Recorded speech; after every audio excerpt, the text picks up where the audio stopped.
Olá, hoje eu vou bater um papo com ele que é jornalista, músico e radialista, Cleiton Salles. Olá, Cleiton. Tudo bom? Você é radialista há 18 anos. Como foi o começo da sua carreira? Bom, na realidade eu comecei na própria 104 FM, né? Profissionalmente, em 94, mas eu comecei a trabalhar com rádio mesmo por volta de 93, já no meu primeiro ano de faculdade de jornalismo, né? Que eu entrei na faculdade de jornalismo em 93, na Universidade Federal, de Mato Grosso do Sul, e foi feita uma oficina de rádio, e lá tinha uma rádio interna, uma rádio livre, né? Uma rádio autorizada pelo Ministério das Comunicações. E tinha uma grade de programação e funcionava como um projeto de extensão do curso, né? E nesse contexto eu acabei entrando, acabei me interessando, sempre gostei muito de rádio, mas de ouvir rádio, mas sempre me interessei por tecnologia, por equipamento, por microfone, por mesa. Isso é uma coisa que vem desde a infância, né? E quando foi ofertada essa oficina, eu não pensei duas vezes e fui numa tarde, acho que mês de abril de 93, fazer oficina, né? Aí eu fui aprendendo algumas coisas e aí já me colocaram no ar, né? Acharam essa coisa da voz, enfim, da voz boa e tal, mas não só a voz de ser locutor, né? Mas também trabalhar um pouco na parte técnica, operar mesa. Aí eu fui aprendendo a fazer isso com profissionais mais experientes que tinham nessa rádio. E aí a gente passou a ir ao ar com uma programação mesmo, de música, de informação, de serviço, de humor, de fanzine, enfim, de uma série de programações que a gente fazia. Então eu acredito a isso um começo do meu contato com o rádio, né? Agora o início profissional mesmo foi com a 104 FM, né? Que aí já foi no final de 94, dezembro de 94, e por coincidência eu ajudei a fundar a rádio, né? Porque a rádio ela começou em dezembro de 94. Então posso dizer que eu sou um dos fundadores, eu estou desde o começo. Quer dizer, eu vou fazer cerca de... no ano que vem, em 2014, eu vou fazer 20 anos de 104. E a 104 vai fazer 20 anos no final do ano que vem, no final de 2014. Então, eu comecei nesse contexto, né? Comecei em uma rádio educativa, né? A primeira rádio, aliás, a segunda rádio educativa, que a primeira foi Educação Rural, que ela tinha essa característica legal de ser educativa. E a 104, a primeira FM, né? De caráter educativo, por lei, né? Então, foi uma experiência que eu acredito como meu começo no rádio. E qual foi o principal desafio no começo? Sempre para um principiante foi ajudar, no meu caso foi muito peculiar, né? Que geralmente quando uma pessoa entra num veículo de comunicação, entra em qualquer trabalho, né? Ela já tem como uma de suas atribuições, se enquadrar ao modo de funcionamento daquele espaço de trabalho, né? Quer dizer, já tem uma cultura corporativa que funciona, já tem um sistema que funciona de um determinado modo. Então, o que uma pessoa que é estagiária, que é novata, aprendiz, ela entra? Com que objetivo? Ela com o objetivo, primeiro, de se integrar, enfim, se enquadrar a um sistema. No meu caso foi muito diferente, né? Porque como a rádio também estava no começo, a gente não só, digo a gente porque foram mais dois colegas também de sala junto comigo, né? Nós tivemos não só que nos enquadrar a um esquema de funcionamento que já existia, mas como ajudar a implantar né? Com alguma ideia de como fazer rádio, mas evidentemente que não com a ideia profissional, né? Não com um parâmetro profissional. Então acho que esse foi um grande desafio, a gente teve que praticamente fazer rádio, né? Claro que a gente tinha o gerente da rádio, que é o Lisoel Costa, foi um grande incentivador, a pessoa que botou a gente lá para trabalhar, ficaram sabendo, aliás, o jeito que eu fui indicado para lá foi muito curioso, porque o Lisoel, ele soube que na rádio da UFMS estavam fazendo uma programação diferente, diversificada, né? E aí ele se interessou, ele ficou sabendo, ele escutou a rádio da UFMS e perguntou se a gente não queria estagiar lá na 104, que estava para inaugurar. Ela estava em caráter experimental. Aí, em 20 de dezembro de 94, a gente começou tendo que dar uma cara para a rádio, quer dizer, acho que foi um desafio dobrado, além da gente se integrar, tentar conhecer, tentar vencer o desafio de se enquadrar num sistema que funciona, no caso a TVE, a Fertel, né, o governo do estado, que é uma rádio pública, né, estatal, foi também ajudar a dar uma cara para a 104 FM, não só em termos de jornalismo, mas em termos de programação musical, em termos de locução, em termos plástica de intervalos, enfim. Coisas que a gente foi aprendendo também e implantando. Foi uma coisa muito louca. Acho que é uma rara oportunidade que um estudante de comunicação tem, e eu tive. Ah, sim. Como o senhor é radialista, o senhor sofreu também com a chegada da internet. Como o senhor recebeu, no caso do rádio? Então, a questão da internet no rádio, ela assim, ela foi muito sutil, essa integração do rádio, pelo menos eu vejo dessa forma, com a internet. Não foi uma coisa que rompeu, que abalou o rádio de uma hora para outra, né? E, na verdade, nem abalou, né? Eu não vejo que tenha abalado tanto. Talvez o rádio, por ser um veículo que sobreviveu a outros desafios, né? A chegada da televisão e a própria ditadura militar representou um desafio muito grande para a própria sobrevivência do rádio no Brasil, né? Numa época em que os militares preferiam o poder da televisão para poder propagar suas ideias ultranacionalistas, mas ao mesmo tempo, enfim, aquela doutrina da ditadura militar. Então, o rádio acabou sofrendo esses desafios todos e foi sendo superado, né? Foi superando todos, né? Então, eu acredito que o rádio não encontrou tanta dificuldade para se adaptar ao espaço da internet, enfim. Agora, como que foi? Eu lembro que lá na 104, o primeiro sinal de internet que a gente teve lá foi em 97. Chegou um computador lá e a gente não tinha ideia do que aquele computador estava fazendo ali, com a tal da internet, né? Com o Netscape, o navegador, enfim. Então, era um computador só. E daí, em pouco tempo, foram comprando máquinas e a gente foi passando a trabalhar com a internet, né?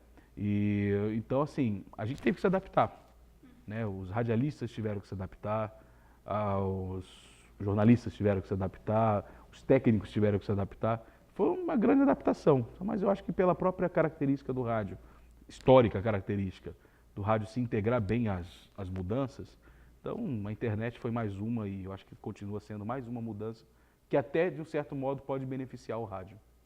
Você foi presidente do Sindjor durante 5 anos e, nesse meio tempo, a obrigatoriedade do diploma de jornalista caiu.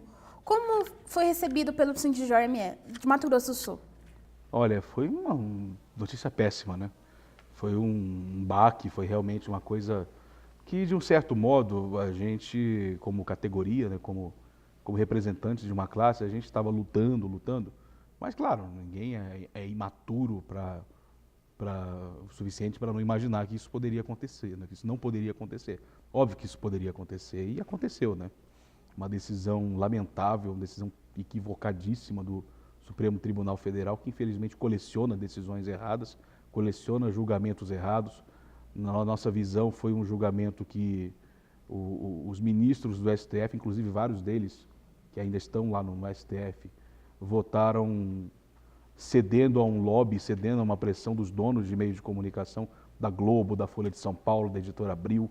Quer dizer, não fizeram um julgamento técnico, não fizeram um julgamento avaliando os prós e contras, simplesmente ouviram um lobby forte, cederam às suas vaidades para ter espaço nessas mídias poderosas, enfim, e acabaram derrubando, não digo que derrubou o sonho de muita gente, mas derrubou sim um instrumento de afirmação de uma categoria. Por que eu digo isso? Porque através de uma afirmação de uma profissão num nível superior de estudo, de conhecimento, num nível formal, você tem uma possibilidade uma possibilidade melhor, perspectiva melhor de negociar, por exemplo, salários mais vantajosos, salários mais condizentes com a real rotina e o real trabalho e o real esforço de um jornalista. Então é por isso que a gente sempre defendeu a obrigatoriedade, a gente recebeu com muita tristeza, com muita indignação, né? Mas claro, já esperava, né? Porque infelizmente o STF hoje é um tribunal contaminado salvo exceções, mas infelizmente são só exceções, não são a regra, contaminado por ministros que deveriam zelar pela imparcialidade, porque são juízes, mas eles são totalmente contaminados e suscetíveis à pressão da grande mídia, né? E agora a nossa luta é para reverter, né? Só que reverter via Congresso Nacional, através das PECs, uma no Senado que já foi aprovada e a da Câmara que a gente está lutando para aprovar. Qual é a atuação hoje do Sindjor com relação a isso? Então, na verdade, hoje eu não estou na diretoria executiva do sindicato, né? Desde que eu terminei meu último mandato de presidente, isso foi em 2010, eu convivo, enfim, claro, eu sou filiado, eu acompanho, mas eu naturalmente me afastei um pouco, até por conta de outros objetivos pessoais, né? Mas eu faço parte da comissão de ética, que é uma instância que não atua politicamente, por exemplo, nessa causa, ela é uma instância meramente judicante. O que é isso? Ela julga internamente, a categoria, no âmbito da classe jornalística, as infrações ao Código de Ética. Então eu faço parte dessa comissão, né? Estive presidente dessa comissão e agora eu sou um membro dessa comissão. Agora, do que eu posso acompanhar, do que eu tenho acompanhado, né, assumi uma gestão nova recentemente com o jornalista Geraldo Duarte, eu acredito que a luta vai continuar, né, até porque a luta ela é integrada a outros sindicatos do país, né, capitaneados pela Federação Nacional dos Jornalistas, a FENAGE. Então, é uma luta coordenada, é uma luta em que todo mundo ali, todos os sindicatos, são 31 sindicatos que estão empenhados na luta pela volta do diploma. Então, eu acredito que o Sindijó, ele trabalhando integrado nacionalmente, se junta, soma forças para que a gente possa reconquistar esse que é um dos aspectos mais importantes da nossa dignidade profissional. Existem outros que a gente tem, outros que a gente quer conquistar, mas a questão do diploma é um ponto de honra. Então, o sindicato tem atuado e eu acredito que essa gestão agora, nova que assumiu recentemente, vai continuar atuando com a mesma firmeza de sempre. O senhor ainda acha que ainda faltam muitas etapas para o jornalista ser valorizado profissionalmente no mercado? Eu acho que falta uma grande etapa que é o próprio jornalista se valorizar. É o próprio jornalista se reconhecer como classe, sair do seu casulo de individualismo e até de egoísmo, né, e pensar só no seu lado, né, e pensar só no seu salário, pensar só na sua condição de trabalho e começar a pensar coletivamente, ou voltar a pensar coletivamente, né? Mas isso não é uma exclusividade da classe jornalística. Várias classes, infelizmente, elas se fragmentaram por conta de um individualismo exacerbado, né, e até algumas formas de negociação salarial, por exemplo, contribuem para isso, o que é uma trairagem, né? Por exemplo, transformar os jornalistas em pessoa jurídica. Quer dizer, você individualiza, você tira a legitimidade de uma legislação coletiva construída para ser coletiva, que é a consolidação das leis do trabalho, que é a nossa lei trabalhista, e você passa a contratar jornalistas como se fossem empresas. Quer dizer, um jornalista não é mais um trabalhador, ele é uma empresa que presta serviço. Faz o menor sentido, é um atentado à nossa classe, é um atentado à nossa dignidade profissional, mas infelizmente tem jornalistas que se sujeitam a isso, tem jornalistas que submetem esse tipo de absurdo, né? Quer dizer, e fora outras situações que eu percebia na minha época de presidente, na minha época de diretoria, e não me parece ser muito diferente. Então, acho que são vários degraus, né? Eu acho que melhorou muito de anos para cá, né? Porém, principalmente por causa das faculdades, que tem sido esse espaço de legitimação da classe jornalística como classe, como coletividade, né? Claro que a faculdade não é perfeita, mas ela é hoje esse espaço que as redações, infelizmente, estão contaminadas pelo individualismo, com algum colaboracionismo por parte de colegas, mas, infelizmente, nas questões trabalhistas, esse egoísmo prevalece, né? Esse individualismo prevalece. Acho que o grande passo é o jornalista se valorizar, é o jornalista perceber que ele não é sozinho, que ele é uma categoria, essa categoria pode ser forte, mas aí depende dele. Uma conclusão. Qual o futuro que o senhor enxerga para o jornalismo e para o jornalista hoje no Brasil? Olha, no Brasil eu acredito que o jornalista não vai ser muito diferente do que deve acontecer no restante do mundo ocidental, do mundo em que a democracia é o seu regime de governo, né? Eu acredito que tecnologias, o jornalista ele tem que se atualizar sempre a respeito das tecnologias, das ferramentas, das possibilidades, mas ele nunca pode perder de vista o fato de que o trabalho dele é basicamente intelectual. É um trabalho de esforço intelectual, de observação intelectual, de construção intelectual. O que é esse intelectual nessas atribuições todas? É utilizar a força do pensamento, a força do raciocínio, a força do contexto, a força da memória, a força da inquietação, a força da dúvida. Eu sempre digo que a dúvida para o jornalista é muito mais saudável que a certeza. Então, ele está buscando em instâncias do seu intelecto, da sua cabeça, né? E ele não pode perder nunca esse foco, esse prisma.